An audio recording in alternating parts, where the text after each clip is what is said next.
Dans l'assemblée des saints, assoiffé je me tiens, que ton onction descende sur moi. Conscient que mon destin est dans le creux de ta main, que ton onction descende sur moi. Je suis disposé, assoiffé, que ton onction descende sur moi. Je suis disposé, assoiffé, que ton onction descende sur moi.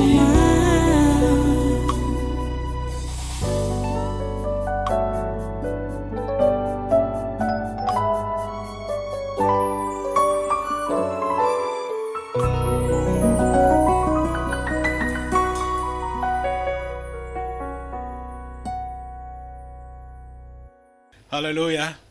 Voilà, prenez votre Bible. On prend d'abord dans le psaume 32e. Psaume 32.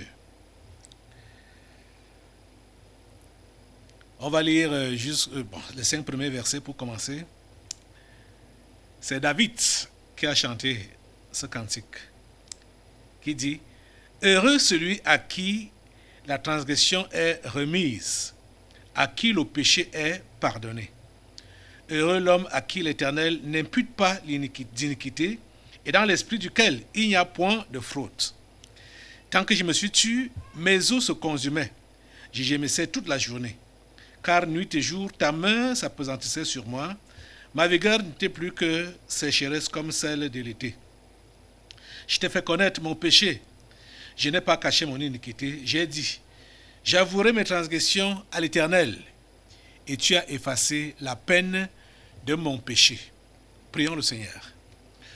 Dieu Tout-Puissant, nous te remercions pour ta parole de ce jour. Et nous te prions que tu disposes nos esprits, nos cœurs, à la recevoir. Et surtout, tu nous donnes la bonne volonté de pouvoir l'accomplir, l'exécuter, cette parole que tu nous donnes.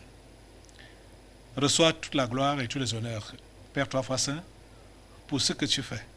Merci pour ta bienveillance envers nous, ton peuple, tes enfants. Sois béni éternellement. Sois béni éternellement. Au nom puissant de Jésus, nous avons prié. Amen. Voilà, prenez place dans sa sainte présence et soyez tous les bienvenus à ce congrès de surnaturel de ce 7 septembre 2023. Voilà, nous venons de finir le séminaire. Je ne sais pas si on a vraiment fini. Puis ici, c'est un peu comme l'intermède de ce séminaire dont le sous-thème était « En finir avec l'homme fort de votre famille ou de votre vie ». Ici, aujourd'hui, je suis en train de vouloir énumérer, du moins, vous enseigner l'attitude ou le comportement de celui-là qui a été dégagé de son homme fort ou l'homme fort de sa famille.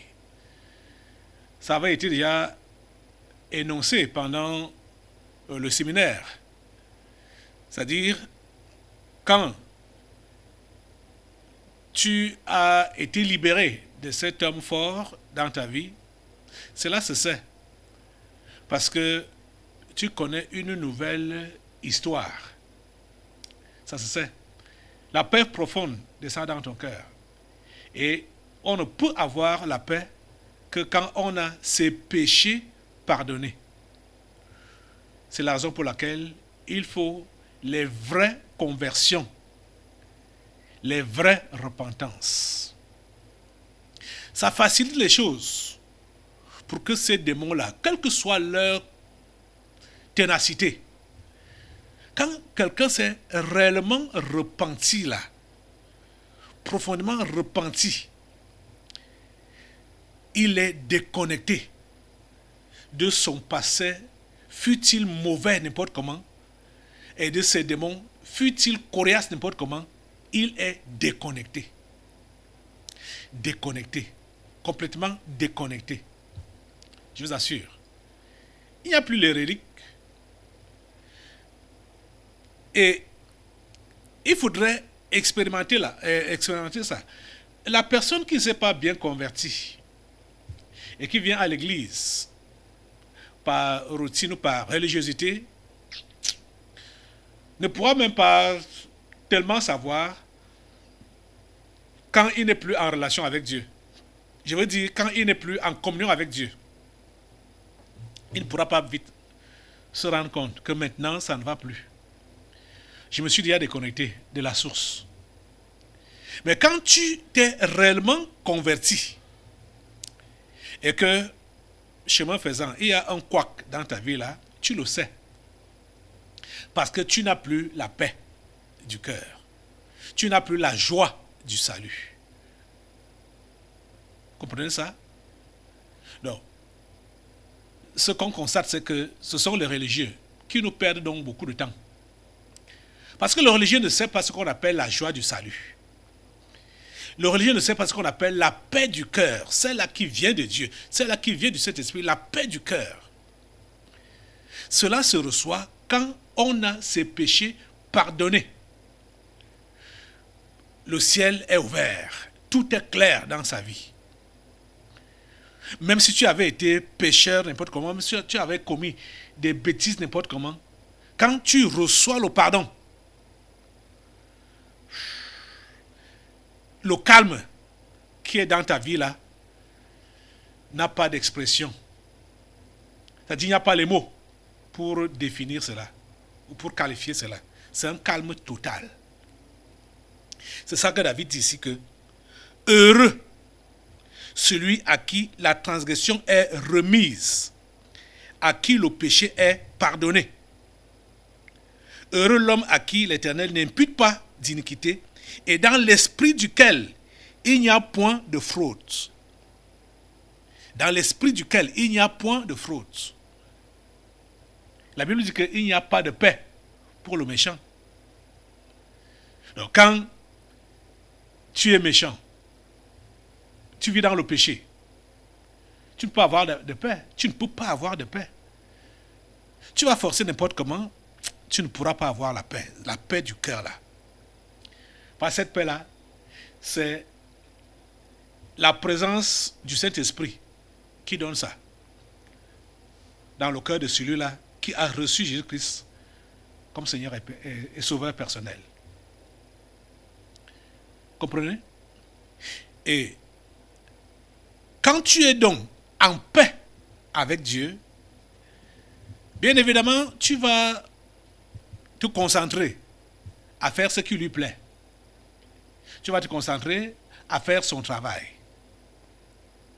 Et parce que tu es concentré à faire son travail, tu ne pourras plus être tenté ou attiré à regarder en arrière ou à renouer les anciennes pratiques que tu faisais avant, donc à recommettre les anciens péchés que tu commettais auparavant. Tu vas garder tes relations intactes avec Dieu et t'éloigner du mal. Tu te tiens à l'écart de tout ce qu'on appelle mal.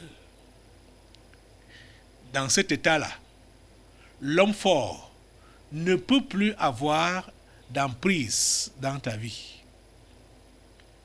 Parce que on a vu que ce qui lui permet de renouer le contact avec nous, c'est le péché.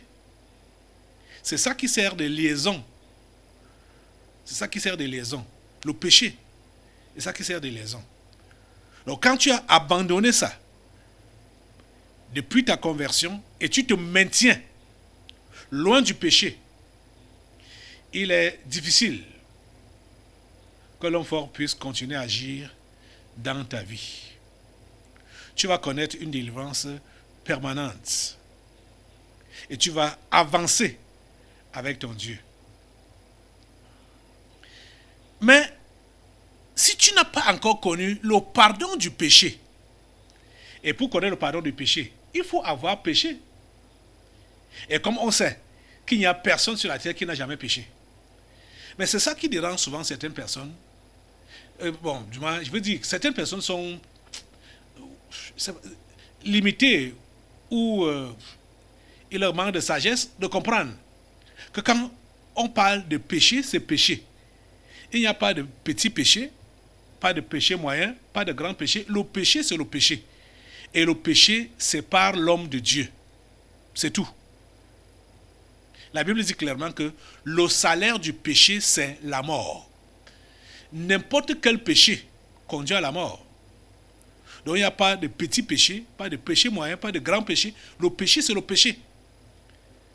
Quand tu fais ce qui est mauvais devant Dieu, tu as péché. Quand tu fais ce qu'il a interdit, ou quand tu ne fais pas ce qu'il a demandé de faire, c'est ça le péché. Et peu importe la gravité ou la quantité, peu importe. Mais pour celui qui doit connaître le pardon du péché et la paix du cœur, il faut qu'il puisse savoir, quand il a reçu dans le pardon de Dieu, qu'il sort de loin. Et il sort de très loin. Je préfère dire même ça. Il sort de très loin. Parce que voilà ce qui fait à ce que certains ne puissent pas s'engager vraiment pour Dieu. Parce que dans leur vie, dans leur analyse, dans leur conception, ils voient que, bon, s'ils ont même été sauvés, s'ils ont été pardonnés, ils n'ont pas commis de grosses bêtises, ils n'ont pas commis de grands péchés. Bon, donc, Dieu ne pouvait que leur pardonner, donc ce n'est pas trop grave. Je te dis, cher ami, que quand tu as ce genre de comportement-là, tu n'es pas loin de l'enfer. Je te dis que tu n'es pas loin de l'enfer. Celui qui est pardonné doit comprendre qu'il sort de très loin et que Dieu a beaucoup fait pour le sortir de là, pour le sauver. Si on ne voit pas qu'on est totalement perdu, très loin de Dieu, et qu'on mérite l'enfer, on ne pourra pas apprécier le pardon de Dieu. C'est ça qui arrive à plusieurs. Surtout ceux-là qui vont se convertir, peut-être étant encore jeunes là, ils vont dire, ok, voilà, je n'ai même pas beaucoup péché. C'est pourquoi certains, ceux qui sont jeunes, ils préfèrent remettre leur salut à plus tard, disant qu'ils n'ont pas encore beaucoup péché, donc, ils n'ont pas encore vécu, donc eux aussi doivent d'abord vivre, sans savoir que péché, c'est péché. Dire un mensonge, c'est péché. Dire 1000 mensonges, c'est péché. Vous êtes condamné de la même manière parce que vous avez commis le péché du mensonge. Vous comprenez? Voler, c'est péché. Il n'y a pas de petit vol. Il n'y a pas de grand vol. Ce n'est pas ce que les codes, les codes ont dit, le code pénal a dit. On parle de vol aggravé, vol ceci, vol cela. Chez Dieu, le vol, c'est le vol. Il n'y a pas vol avec effraction, vol aggravé, vol ceci, machin, tout ça. Le vol, c'est le vol. Mentir, c'est mentir. Vous comprenez? Et vous voyez que au niveau même du péché du sexe, convoiter, c'est déjà l'impudicité chez Dieu. Convoiter avec les yeux seulement, ou désirer seulement dans ton cœur là, le sexe opposé, tu as déjà péché. Vous voyez que Dieu va très loin. Donc, si nous n'arrivons pas à voir que Dieu nous a fait sortir de très loin, on ne pourra pas comprendre qu'il faut que nous nous engagions, corps, âme et esprit, lui donner tout pour le servir. Nous serons donc légers dans notre relation, notre comportement avec lui, ce qui fait que cela va favoriser la reconnexion avec l'homme fort. Parce qu'on méprise, on néglige ce que nous avons reçu de Dieu. On voit ça comme une petite affaire. On voit ça comme une petite affaire. Que je n'ai pas beaucoup péché dans ma vie, je n'ai pas beaucoup péché, je n'ai pas beaucoup dérangé. Donc, si Dieu m'a pardonné, il n'avait qu'à le faire. Et ce n'est que ça qu'il fallait faire. Puis je n'ai pas été un gros pécheur. Tu vois, tu ne pourras pas beaucoup aimer Dieu. Tu ne pourras pas conserver ton engagement jusqu'à la fin. Parce qu'il arrivera des occasions où tu vas dire, et si moi-même, j'ai testé ces choses-là, voilà, je ne me suis même pas beaucoup engagé dans ça avant de me convertir. Si je pouvais tester ça, sans savoir que l'homme fort de ta famille ou de ta vie avait planifié que tu devrais être enchaîné par cette mauvaise vie-là. Toi, tu ne sais pas ça, que Dieu a eu pitié de toi en te sauvant avant que tu ne t'enfonces avec tout ton être. Et toi, tu vas estimer que, voilà, tu n'as pas beaucoup péché, il t'a sauvé, maintenant là, c'est pas trop grave, vraiment. Parce qu'il y a certains, j'ai suivi les enfants disent ça, les jeunes, regrettant d'avoir connu la vérité tôt. Mais ça, c'est une bêtise. Hey, c'est une bêtise. Ils ne comprennent pas. C'est une bêtise. On a plutôt la grâce de connaître la vérité tôt. On a la grâce. C'est une grâce. C'est une bénédiction. Mais cela n'a pas empêché qu'on ne soit pas pécheur. Puisque ce sont les pécheurs que Jésus est venu sauver. Et tout le monde a péché. Tu vois qu'en naissant même déjà, tu nais étant pécheur. Tout le monde est né pécheur. Puisque les péchés qu'on commence à commettre, on n'a pas vu ça quelque part. C'est en nous. C'est inné en nous. On grandit seulement avec ce mauvais comportement-là. Ces mauvaises habitudes-là. C'est inné, c'est là dans la chair, dans le corps de l'homme. Le péché est dans le corps de l'homme. Cher ami, j'aimerais que tes yeux s'ouvrent et que tu puisses comprendre que Dieu t'a sorti de loin. Cette compréhension et cette vision des choses va te permettre de toujours te tenir à l'écart du péché pour apprécier les bienfaits de Dieu dans ta vie et empêcher que l'homme fort puisse avoir l'emprise sur toi. Empêcher que le travail qu'il a voulu faire dans ta vie par ses lieutenants, comme je vous ai enseigné, que tous les péchés, ou encore mieux, tous les péchés sont dirigés ou coordonnés par les démons. Tout ce que tu peux appeler péché, c'est synonyme de démon aussi. Le vol, il y a le démon de vol. La fornication, il y a le démon de fornication. Adultère, il y a le démon d'adultère. Tout ce que vous appelez péché, il y a les démons de ça. C'est des démons en même temps. Vous voyez? Donc, l'appréciation que vous donnez à votre salut ou donc au travail que Dieu a fait dans votre vie, c'est cette appréciation-là qui va également déterminer votre engagement vis-à-vis de lui. Si vous appréciez moins le salut de Dieu, parce que vous estimez que vous n'avez pas beaucoup péché, vous verrez que vous ne serez pas totalement engagé pour Dieu. Vous allez partir doucement, modérément, avec beaucoup de retenue, En ce qui concerne ces choses, bien sûr, en estimant que vous n'avez pas exagéré dans la vie de dépravation.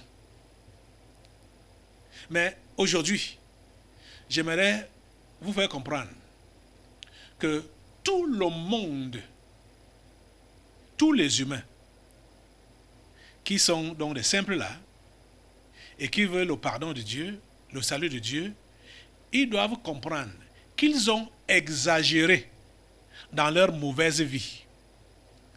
Cette compréhension-là va leur permettre de se tenir à l'écart de tout ce qui est mauvais et de s'engager avec toute leur énergie à faire ce qui est bien.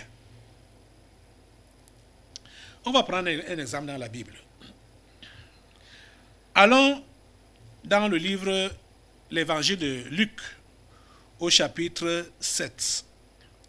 L'évangile de Luc, chapitre 7. Vous êtes là? Luc, chapitre 7. Nous allons commencer la lecture au verset 36, qui nous dit: un pharisien pria Jésus de manger avec lui. Jésus entra dans la maison du pharisien et se mit à table.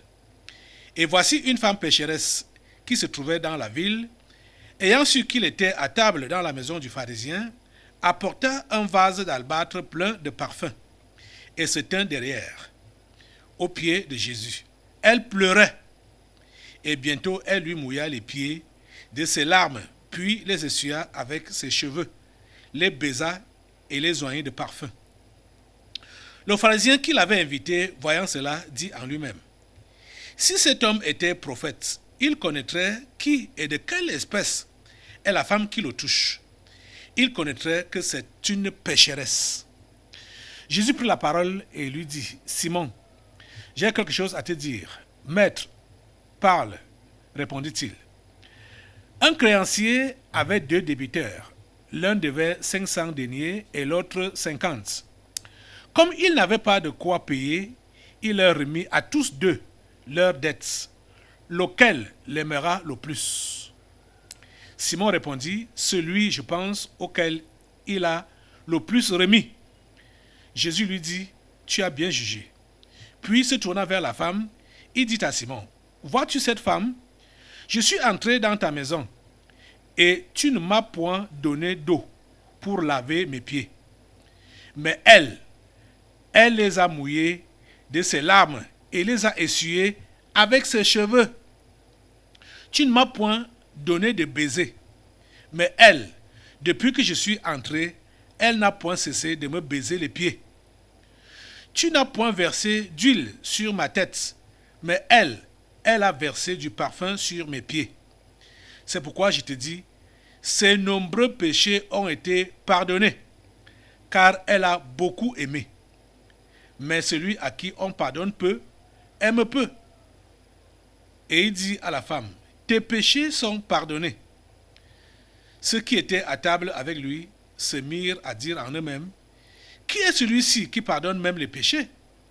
Mais Jésus dit à la femme: ta foi t'a sauvée, va en paix. Les amis, écoutez la leçon que Jésus-Christ donne à Simon. Simon a eu l'amabilité de l'inviter manger chez lui. Mais les règles de politesse de l'époque ont fait défaut dans le comportement de Simon. Parce qu'à l'époque, quand tu recevais un invité, la première des choses, comme on fait en Afrique de l'Ouest ou bien au Nord Cameroun, en Afrique de l'Ouest ou au Nord Cameroun, quand un invité, un étranger vient chez toi, tu lui présentes de l'eau à boire. Tu lui donnes de l'eau à boire. C'est la première des choses.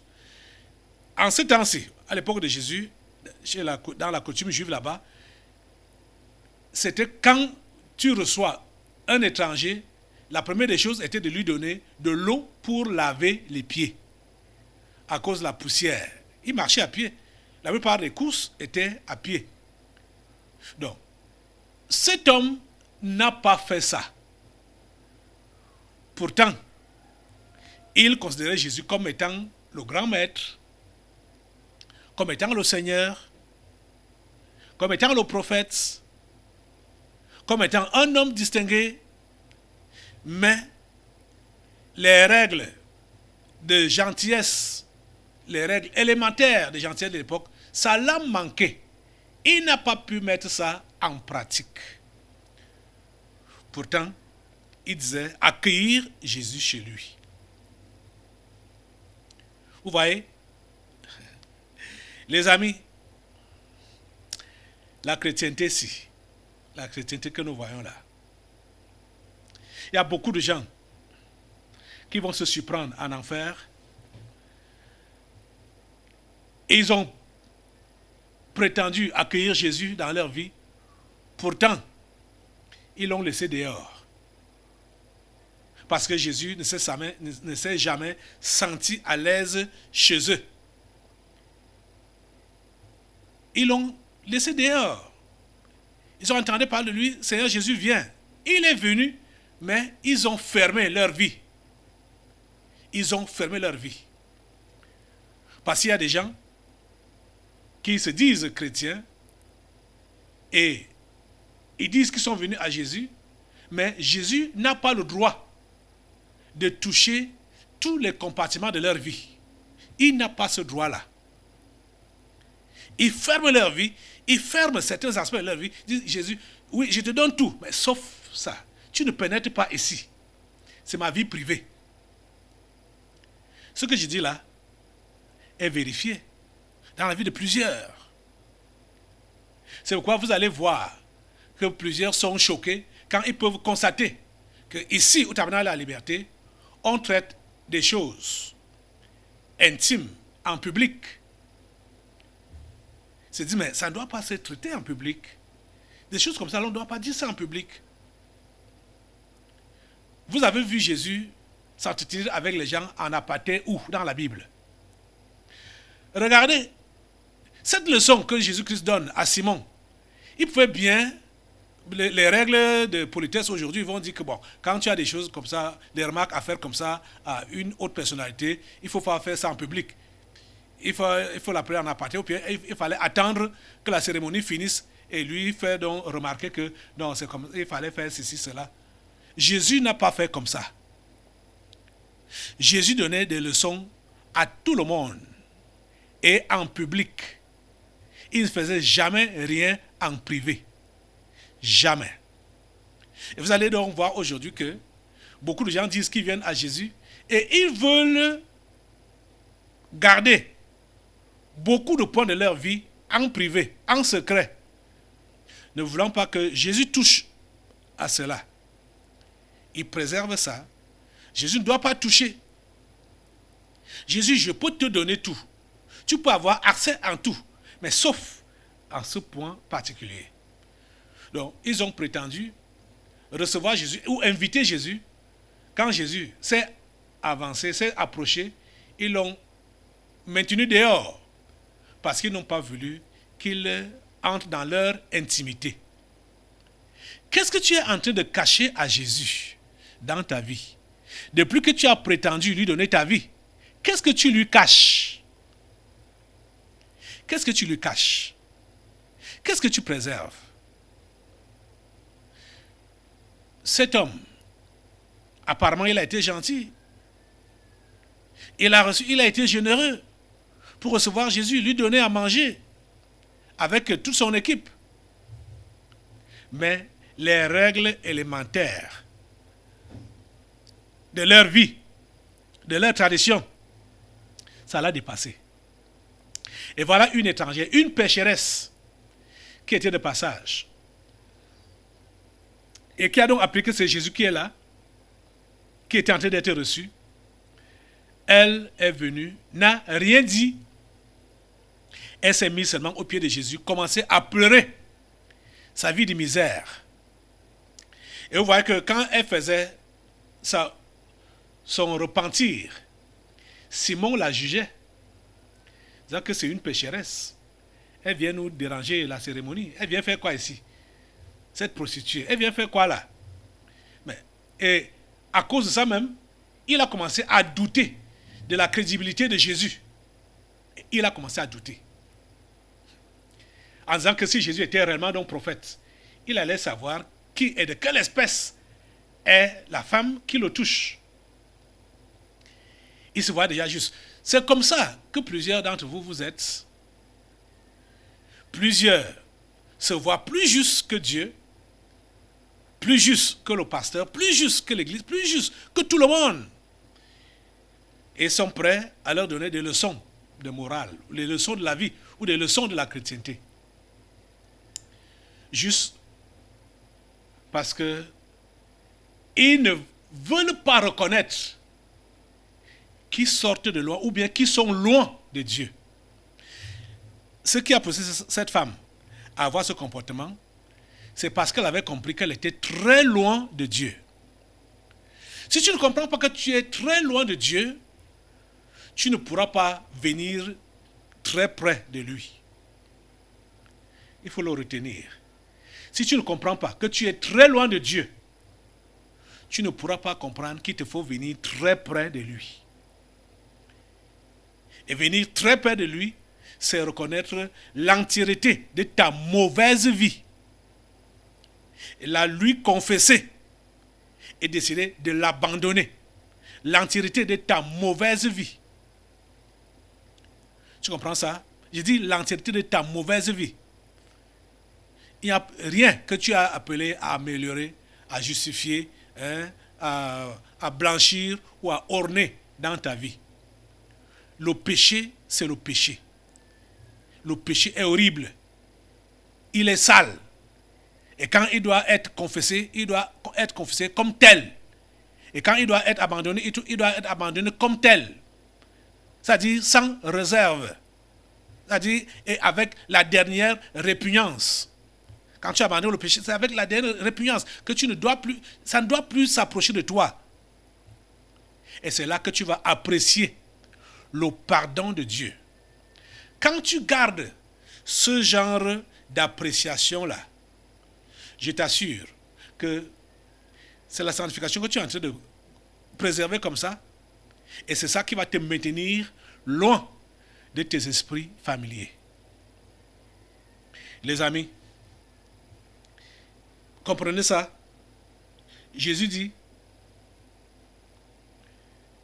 c'est pourquoi, verset 47, c'est pourquoi je te dis, ses nombreux péchés ont été pardonnés, car elle a beaucoup aimé. Mais celui à qui on pardonne peu, aime peu. Vous voyez? Mais celui à qui on pardonne peu, aime peu. Comment toi tu estimes le pardon que Dieu t'a accordé? Il t'a un peu pardonné ou il t'a beaucoup pardonné?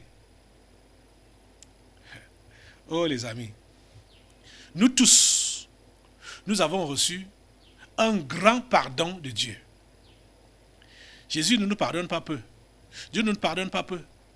Si on estime donc qu'on a été peu pardonné, notre engagement pour lui ne pourra jamais être total.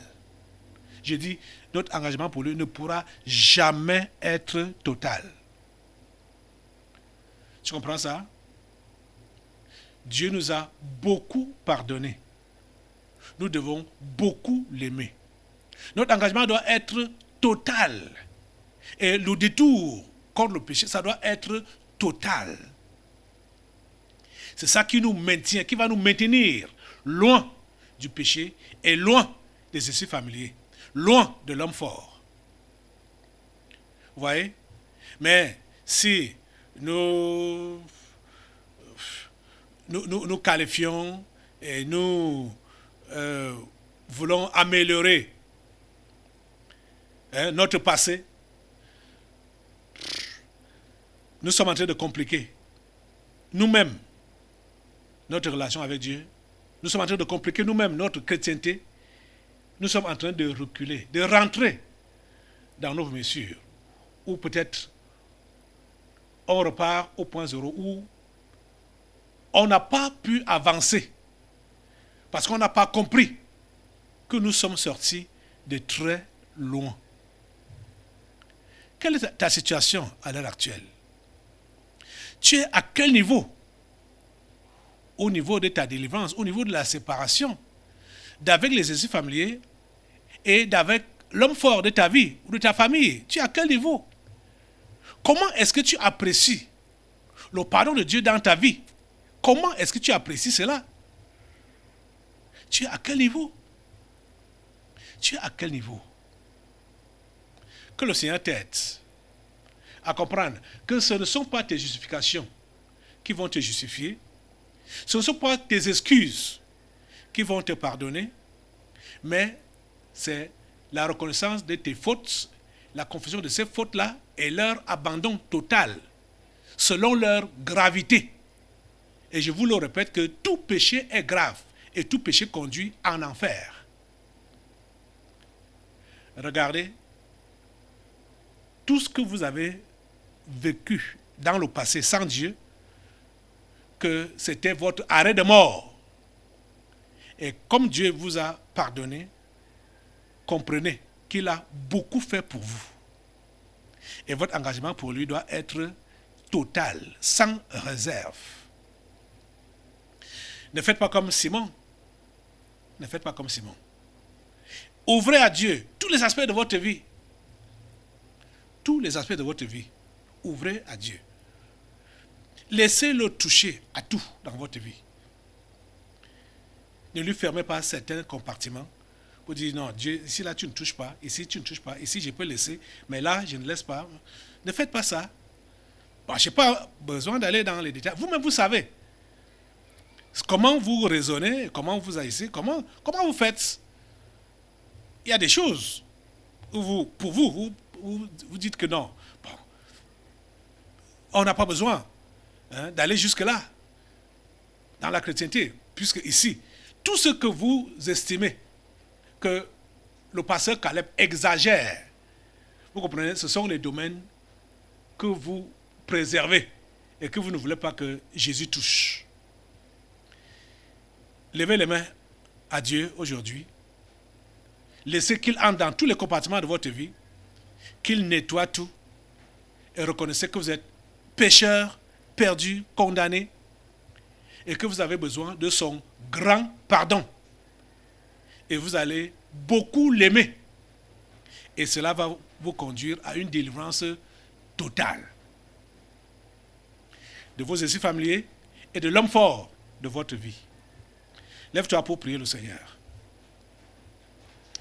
Dieu trois fois saint, nous bénissons ton nom pour ta parole que tu nous donnes en ce jour. Ma prière que tu puisses donner à tes enfants que voici une oreille attentive et surtout la grâce de prendre de bonnes décisions pour apprécier ce que tu as fait dans leur vie et ce que tu fais dans leur vie pour qu'ils puissent accepter ton pardon total afin de recevoir la restauration totale et la délivrance totale. À toi la gloire, au nom puissant de Jésus. Nous avons prié. Amen. Ne vous en faites pas.